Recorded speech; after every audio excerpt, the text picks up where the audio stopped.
Stadionlar marvaridi yangi Santiago Bernabeu.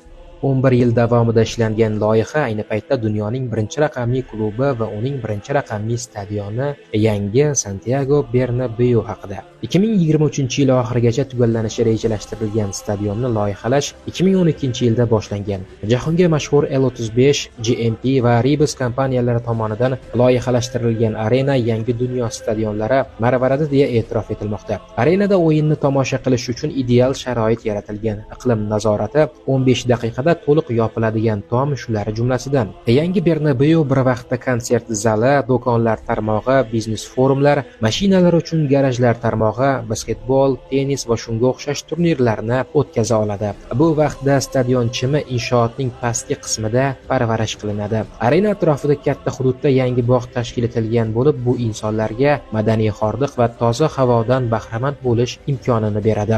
Yangi stadion Ispaniya poytaxti Madrid ramziga aylanishi va'da qilinmoqda. Qurilish ishlari esa deyarli yakunlangan.